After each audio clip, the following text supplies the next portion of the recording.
don't need to introduce these games. You know the deal with these games. Opinions on the modern trilogy of Paper Mario games are completely all over the place, and a lot of people get unreasonably angry at the mere suggestion that any of these games are bad. People also get unreasonably angry at the mere suggestion that these games are good, so neither side is innocent here. These games are divisive, which is a polite way of saying I hate them with every fibre of my being. But I decided to give them one last chance to impress me before the series moves on from this era forever. So buckle up, because it's time to discuss the Dark Age of Paper Mario.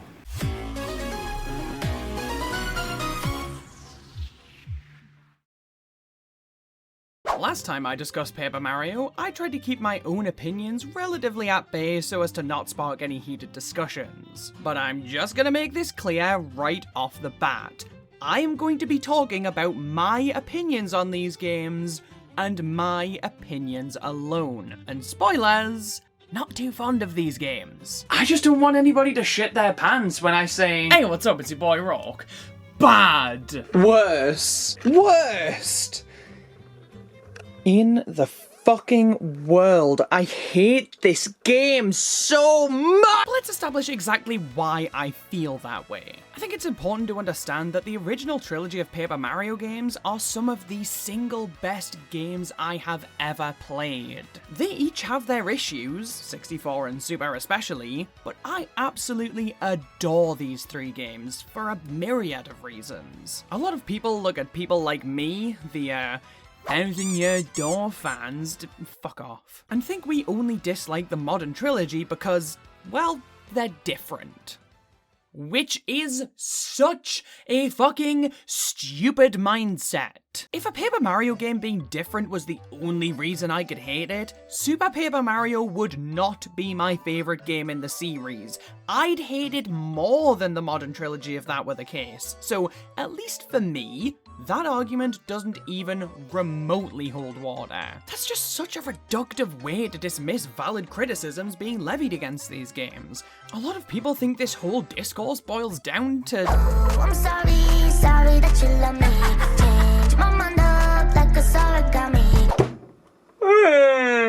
and that's just false. My disdain for these games is so much more than them not being like the games I do like. It's a matter of fundamental game design issues and an abhorrent lack of creative stimulation. A lot of this is likely down to preference, but the game design in particular is something I feel is objectively flawed, and I'd be happy to tell you why. My issues with these games boil down to three key components: resource economy, the battle system, and the incentive issue. Let's start with the battle systems, as really, the other issues with these games are largely centered around this. The more time passes, the more I realize that Sticker Star has the least offensive battle system of any of these three games. A bold claim, I realize, so let me walk you through why I believe this to be true. In Sticker Star, when you enter a battle, you're able to choose your attack from the collection of stickers you own. You can use one sticker, or pay to have a chance to use multiple stickers. You choose your sticker, do some action commands, turn over.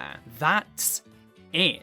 Compare this now to Color Splash, a game with a functionally similar system, but once you've selected your cards, you then have to paint them. Then once they've been painted, you have to flick them up to the TV from the gamepad. Both of these things add a decent amount of inputs, and therefore time, to the attack phase of each battle. And don't even get me started on the Origami King. There is an entire phase of battle that takes place before you're able to actually select your attack. The ring puzzle phase, wherein you have to rearrange the board so that enemies are lined up in a way that would give you the edge when it comes to the attack stage. Does anybody else see the issue here? In the two games following Sticker Star, battles are incredibly convoluted, and each encounter can take up a big chunk of your time, especially when you consider that these things have to be done multiple times in most battles. And while Sticker Star's battle system is the least convoluted,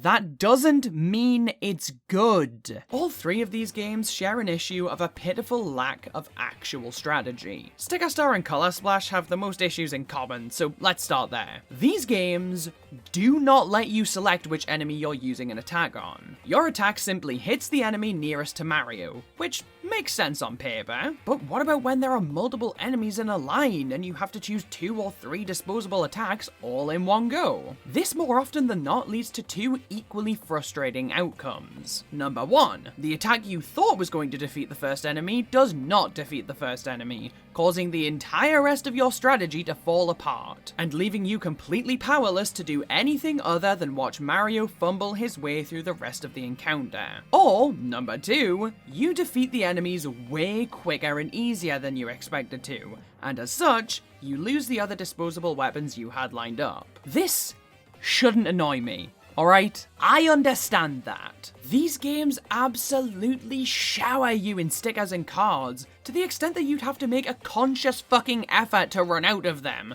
So like, losing a couple here and there, or having to use a couple more, doesn't really make that much of a difference. But it's the principle of the shitting thing. By having this system in place where the player basically has to just guess whether or not a disposable attack will defeat an enemy or not, the games actively discourage the player to think strategically and lay out any sort of battle plan. In a lot of cases, the player is punished for doing this, because, oh, the first attack finished the enemy off, so say goodbye to the others you had lined up. So if a combat system has no strategic element, why would a player want to engage with it? The only elements of strategy being employed here can be expressed by the following flowchart. Do he fly? If yes, jump. Do he spike? If yes, bonk.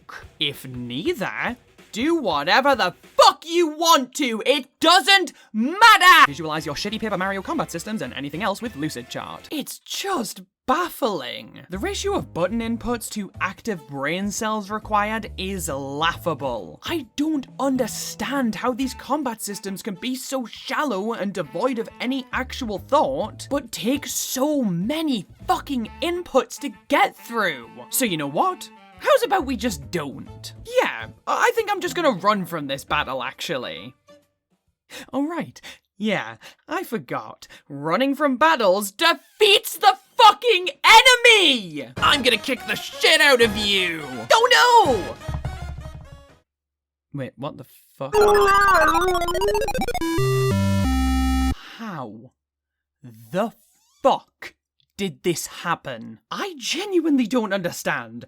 How did the developers put this in the game and think... Fucking nailed that one, actually.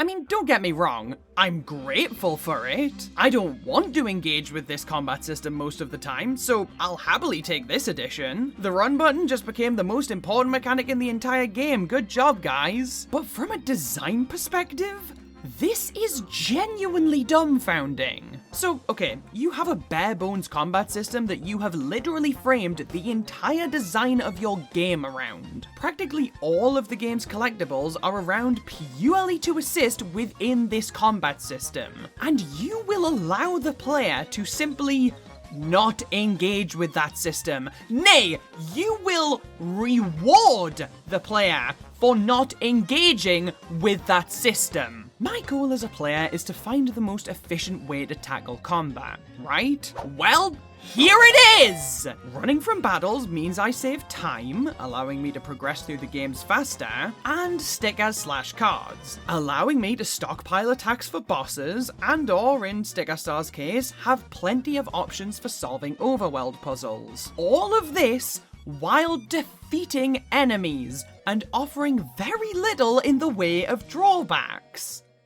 Why would I not do this every single time? Console your GP now and find out if skipping battles is right for you and your family. The Origami King has a very, very different battle system. It does away with many of the issues of the 2-battle system that it follows on from, but it introduces a delectable array of new issues. The Origami King got rid of disposable attacks, to some extent at least. At all times, you have your standard jump and hammer attacks, so you'll never be wasting attacks if you don't plan out a battle quite right. The game does introduce weapons, which are variations of these base attacks, with the caveat that they have limited uses, meaning there is an element of you needing to strategize when is the best time to use them. You also get to choose which enemies you attack this time around. Ideally, enemies are grouped into either a 2x2 square arrangement or a straight line of 4, and if there are multiple groups of 4 enemies, you can choose which ones you want to attack first.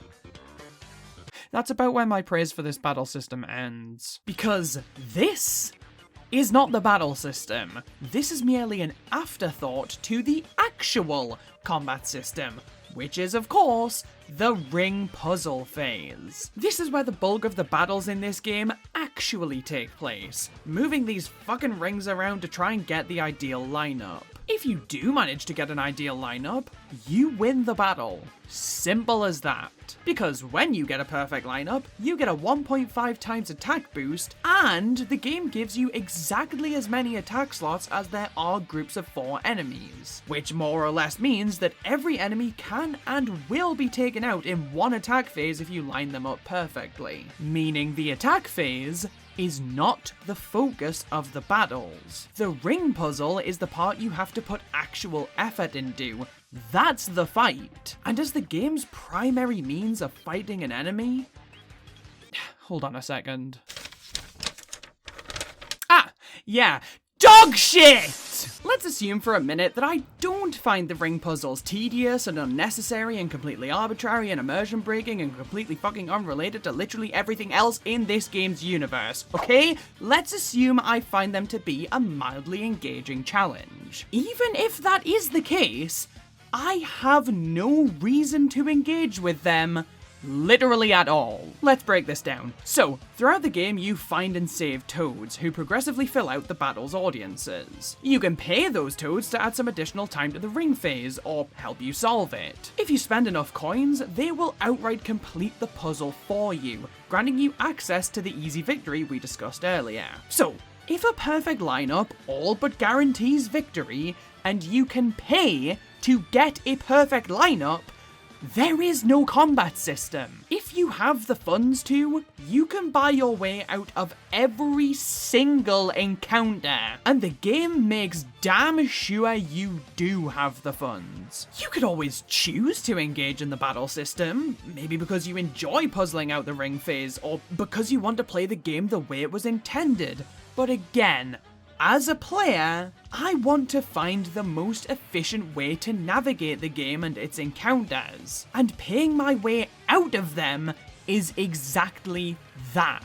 But what if you run out of coins, or really want to try and ignore the game-breaking button prompt that looms over you every second spent in battle? You'd have to try and get really good at the ring puzzle so that you don't run out of time and can still get a good lineup, right? Wrong! Pressing X during a battle causes Olivia to pop up and give you a hint, and this is the single most broken mechanic in the game. Not because her advice is even remotely helpful, but rather because the countdown timer is frozen when she's giving these hints, and you have a nice clear view of the board. You can sit here for as long as you feel like it, and figure out exactly how to get the enemies where you want them. And then all you have to do is actually do it. And just like that, with these two helpful features, this battle system is completely null and void. The whole thing is just a confused mess of trying to appeal to everyone and yet appealing to no one. In pre-launch interviews, Kensuke Tanabe, lead producer of these 3 games, said that the ring puzzles were introduced to appease fans of the classic series. They were viewed as a core fan-focused addition to the combat, and the option to pay your way out was deemed as a feature for the casuals. And to a lot of people, this just seems like Tanabe fundamentally deeply misunderstanding what we all enjoyed about the battle systems of 64 and the Thousand Year Door. But I took a much more dim view on this. To me, This battle system genuinely feels like one crafted out of spite. The core fans were criticizing these games to hell and back, and one of the big reasons for this is that we all wanted a traditional, no-nonsense, turn-based battle system. So what did Tanabe decide to do to appease us core fans? He gave us a turn-based combat system. You know, you turn the board and then you get to battle easier. This is what you wanted, right? You wanted a turn-based battle system, didn't you? Well, there you go! Enjoy!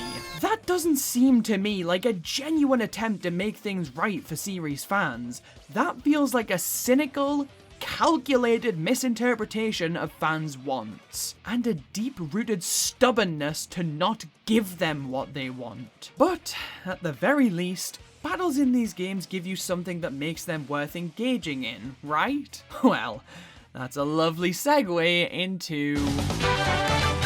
The resource economies in these games are fucked, okay? No point in sugarcoating it. Battles in Sticker Star net you coins. In Color Splash, coins and paint, and in the Origami King, coins and confetti. In all three games, coins largely serve one primary purpose: to assist you in battle. In Sticker Star and Color Splash, you can buy stickers and cards with coins. In the Origami King, you can buy weapons and pay for assistance in battle. They do serve a couple other important purposes throughout these games, but for the most part, this is why you'd want coins. This effectively means that your reward for winning battles is the ability to keep on partaking in battles. If you stop partaking in battles, you'll end up with a lot less coins, which would make it harder to partake in battles. But why would that matter if you're not partaking in... Do you see why this doesn't work? Like, I'm not going crazy here, right? You see why this doesn't work. Hell, in Sticker Star and Color Splash, that's even less of an issue because stickers and cards are absolutely everywhere. And all three games have easy ways to grind for coins that do not involve battling in the slightest. Looking at you, Rochambeau Temples! And in Color Splash and the Origami King, you can get a lot of coins by filling in colorless spots and non-bottomless pits with paint and confetti respectively. But you can get both of those things from winning battles, so that means battles do have something worthwhile to offer, right? Well, it would, if that was the only way to get your hands on those things. In Color Splash, you can hit things like flowers and bushes and trees, and you'll get paint for doing so.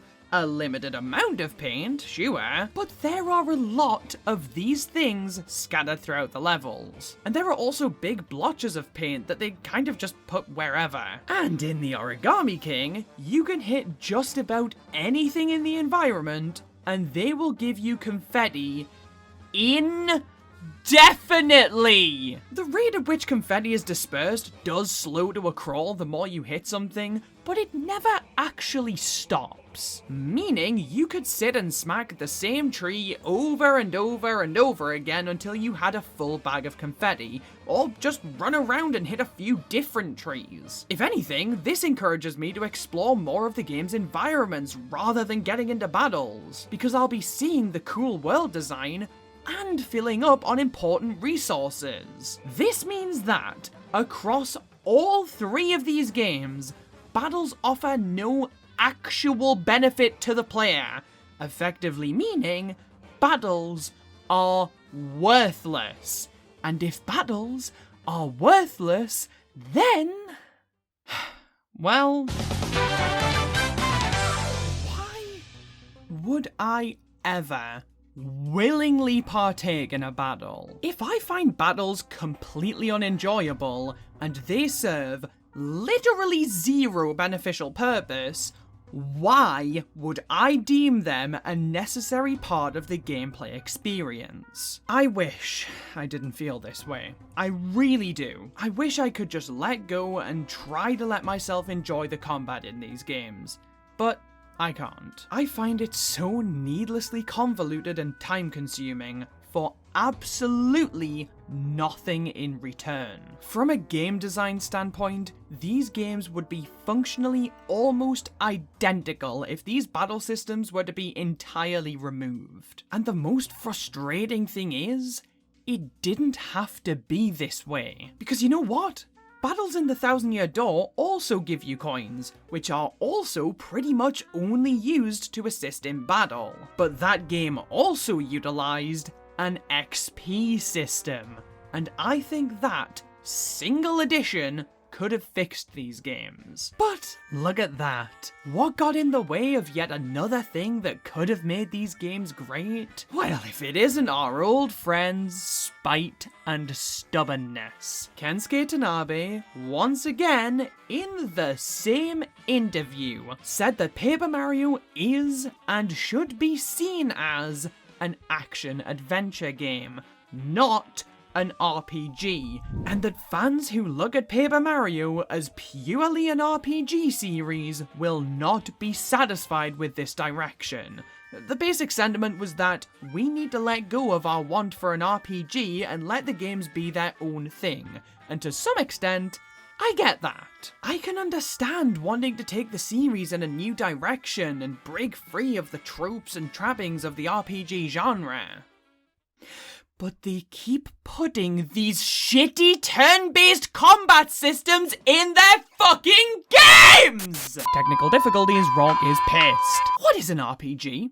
Like, what defines that genre? It's a role-playing game, right? But every game is a role-playing game. Super Mario World is an RPG game by that definition. You play the role of Mario. So, what tropes are most commonplace in RPGs? Compelling narratives? XP systems, maybe? And of course, the turn-based battle system. To many people, this is what an RPG is. If your game has a turn-based combat system, it is an RPG. If you are trying to make your game not be an RPG, do not put one of the biggest defining characteristics of an RPG into the game that is not supposed to be an RPG! Now look, I'm not Kensuke Tanabe, I'm not Shigeru Miyamoto, I'm not any of the hundreds of decision makers behind these games. I have no authority to claim what this game is and what it is not. But to the average gamer, by proxy of them having a turn-based combat system, these games are RPGs. If you didn't want them to be seen as RPGs, you shouldn't have put the turn-based combat system in them to begin with, alright? Not including an XP system in these games does not feel like a natural step in trying to have these games be seen as action-adventure games. It, once again, seems like a decision made purely out of spite. We aren't going to put in an XP system so that you can call these games RPGs. They're not RPGs, and you should stop thinking of them as such. All that does is hurt the games. To prove how much an XP system would improve these games, let's conduct a little thought experiment relating to the Origami King. Let's imagine that this game has a leveling system, just like the Thousand Year Door. And let's imagine that every time you level up, you can select to increase one of 3 stats.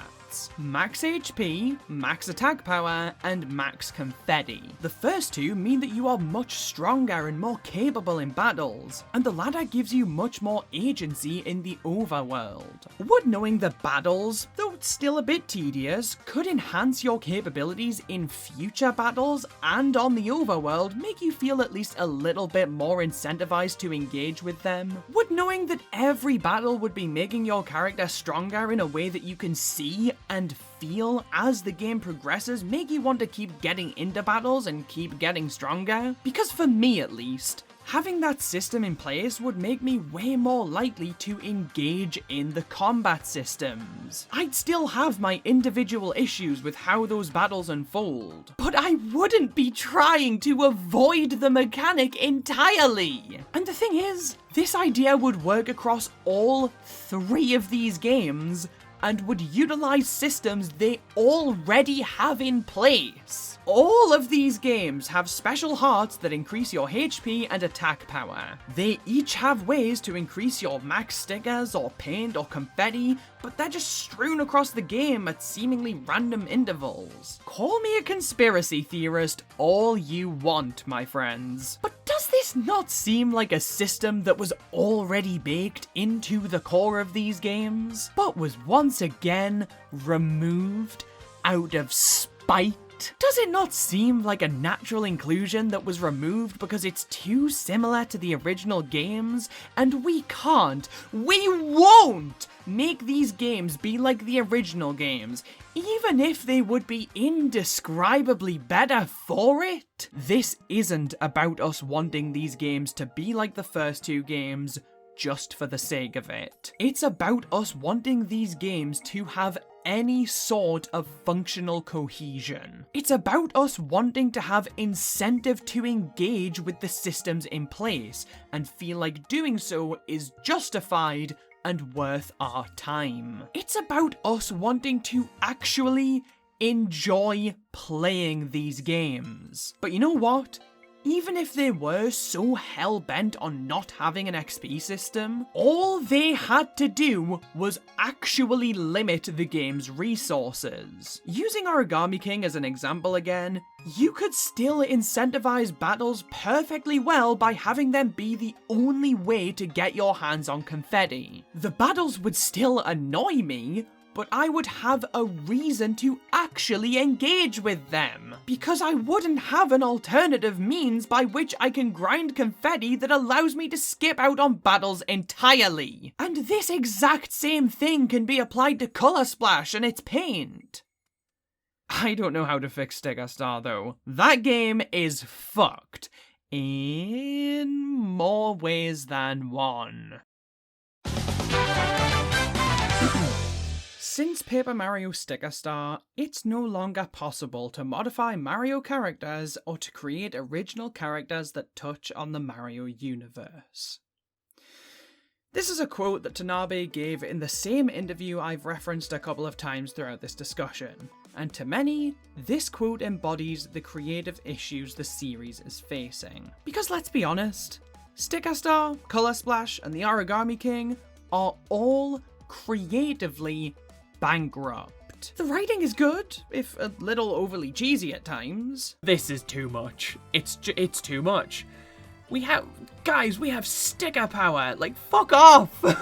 Shut up. But the legions of bland toads who all look the same, the tired cookie cutter cast of enemies from the new Super Mario Bros. Games, and the unwavering insistence that characters aren't allowed to have names?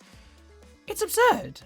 It is utterly ridiculous. I really don't want to get too deep into this whole thing, which may surprise you to hear, but the long and short of it is, this is not okay. After Super Paper Mario, there have been strict creative limitations forced upon the developers of these games that govern exactly what is and is not allowed to be in the games. And every single individual time, the end product has suffered because of it. We don't know who is setting and enforcing these rules, but they are rules. Not suggestions, but mandates. And the thing is, every game beyond Sticker Star has been getting looser and looser with these restrictions. More stuff has been allowed that wasn't in the last game, which to me shows that whoever is enforcing these rules understands that the games are better when they aren't enforced as strictly. But they still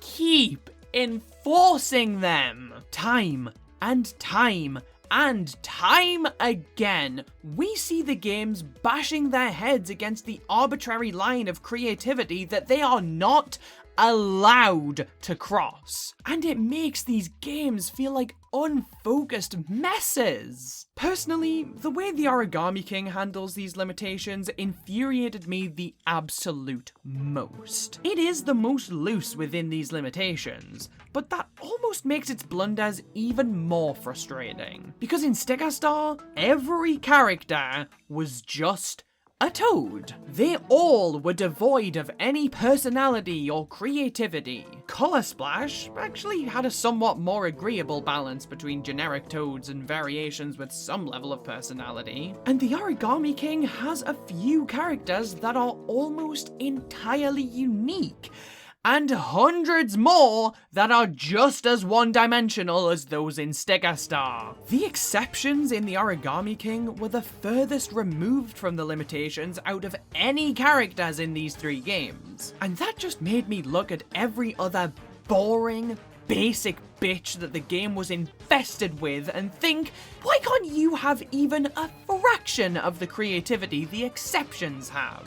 Why must you be so fucking horrendously nothing? And don't even get me started on the Legion of Stationery. You see, the main bad guy in this game is Ollie, an origami character who turns all of the normal enemies into origami soldiers. This is actually an incredibly cool concept. The divide between the paper people and the origami soldiers actually leads to a very compelling narrative setup. Characters that would ordinarily be bog-standard enemies set their differences aside and join forces with Mario against the Legion of Origami. That is really cool, and they just had to fuck it up. Ollie couldn't be the boss for every area in the game, so instead, he hires the Legion of Stationery, who are literally just office supplies that are big. Remember when Paper Mario bosses were allowed to be cool dragons, or ancient Egyptian Koopa Troopas, or a maniacal, power-hungry jester? Remember when they were allowed to be unique, visually stimulating, and creatively fulfilling? Well now, they're office supplies, who are only threats because they're office supplies, and can manipulate actual, real-world paper. I've seen people defend this as a creative way to handle bosses because it's Paper Mario. But to me, this is the most generic, immersion-breaking slop to ever have come from the entire Mario franchise. I'm not kidding when I say that I have never hated an antagonistic force more than I hate these fucking pieces of stationery. This is the most creatively bankrupt idea I have ever seen, and I am appalled that this was allowed in an official Mario game. It's disgusting. And the things I hate about it were the only reason they were made in the first place. Them being as immersion-breaking and laughably plain as they are is what ensured they were allowed in the game under the creative limitations that are being forced into these games. But pause.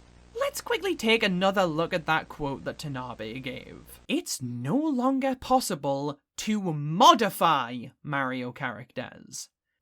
That would mean that a Goomba, for example, isn't allowed to look any other way than a bog-standard Goomba, right? Okay. Then what is this? Or this? Or this? And expanding beyond Goombas, what's this? Or this? Or this? Or this? Or this? What's this? What's this? I'm sick of all your shit! My friends, there are so many modified characters in these games. They're all one-off characters, completely and utterly outnumbered by their generic counterparts, but they're still there. They could and were modifying existing Mario characters in a very fucking similar way that the original 2 games were modifying existing Mario characters, by the way. The only difference here being they decided to only have them appear Very, very rarely. Why couldn't every Toad have a slight variation like this? Why couldn't that play into their personality a little bit? And while we're at it, even if we aren't modifying characters, why aren't we using Toadsworth, or Piandas, or Nogis, or Lumas, or any race of characters that existed outside of New Super Mario Bros. Wii? My friends, the creative limitations may have governed what was deemed too far when it comes to altering or creating new characters, but any and everything beyond that? That was a choice. Populating the games with legions of generic Toads? A choice. Not utilizing iconic pre-existing Mario characters and races? A choice. Having fucking stationary be the primary antagonistic force of your game? A choice. The limitations are very real and very damaging. But they are not the primary source of blame for these games' creative blunders. These games are bland by choice. I think my issues with the creative aspects of these games can be best summed up by Bobby from the Origami King. We were all begging for partners who were actual characters, with names. You know, the bare minimum of what a character is that for some reason we have not been allowed to have in these games. And they made a big deal out of the fact that they finally did it! They gave us Bobby. Except, he's not called Bobby.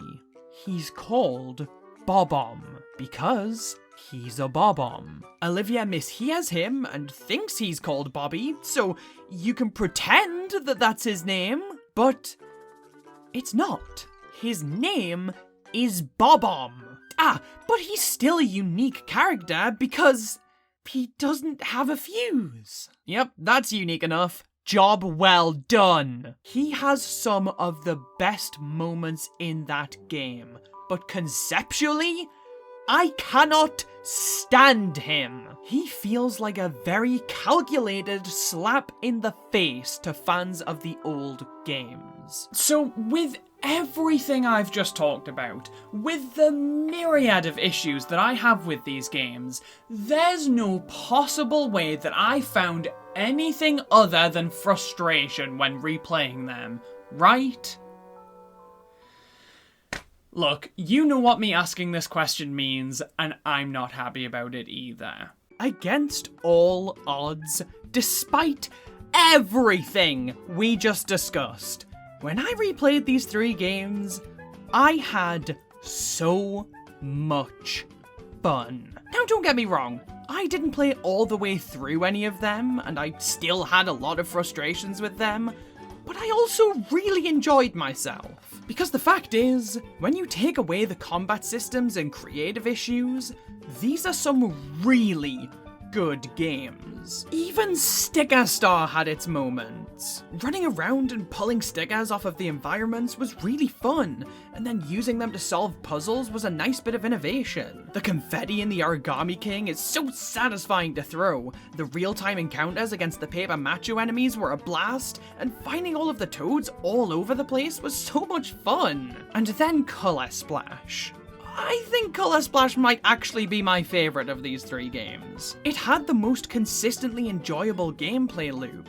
I just loved gathering paint and finding all of the paint spots and painting them. It was really engaging to me, and the worlds I was doing this in were so beautiful and well designed. Each of these games look great too. They all fundamentally attempt the same visual style, but they all execute it in such unique and visually distinct ways. Sticker Star looks like a pop-up book, Color Splash looks like a colouring in book, and Origami King looks like a handcrafted paper diorama. Each visual style really works for the games in question, and they all look fantastic. And don't even get me started on the music. These games all have absolutely spectacular soundtracks. I fucking love it when they go...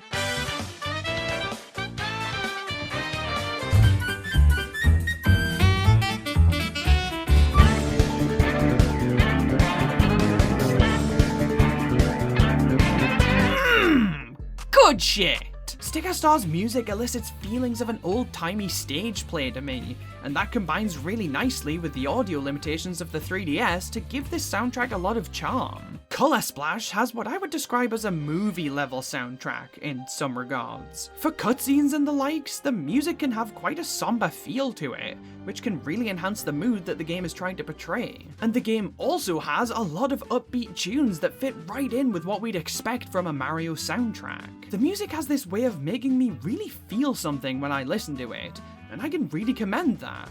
The Origami King might just have my favourite soundtrack of them all though. I think if we were to go track by track, there is a lower number of what I'd consider to be bangers. But when a song in this game is good, it's good!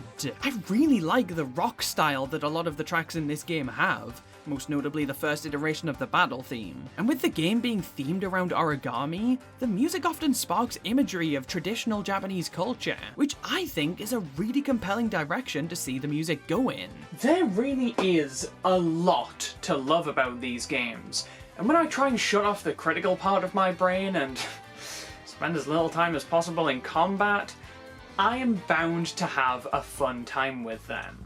They aren't the Paper Mario games that I wish they were, but I think with a bit of time and a bit of grace, I could learn to love these games. Or at the very least tolerate them. But for the time being, I can close the doors to this chapter of the series on a much more positive note than I opened them on, and look towards the future. With all of the mistakes that these games made, all of the heel-digging insistence that the series would never go back to its roots, all of the fan wars, and all of the mixed reception these games have received, I really have to wonder about the future of this series that I hold so dear. The Thousand Year Door remake communicated pretty clearly to us that Paper Mario is about to change, but after seeing how easily the blunders of these games could have been avoided, should we be confident that the team are able to right their past wrongs and move the series forward in an exciting new direction? Or will they keep making mistakes? Will spite and stubbornness continue to get in the way of what otherwise would be fantastic games? Will Paper Mario ever reach the highs it previously achieved? Paper Mario games tend to release every 4 years, so I guess all we can do is wait. But I hope that the devs are able to learn from these games. I hope that they don't shy away from them, that they keep what was good and what worked, but more importantly, that they address and fix what didn't. I hope that they listen to series fans, and not the results of a Club Nintendo survey that I can and will discuss at length on its own. I hope that they make the Paper Mario game I know they're capable of making. The game they've clearly been wanting to make, but have been unable to because of the laws governing how they can approach the series. Replaying these games has given me a much clearer perspective on this series as a whole, and it's given me more faith than ever that the team will do what's right for the series. What they know we want them to do. Super Paper Mario 2.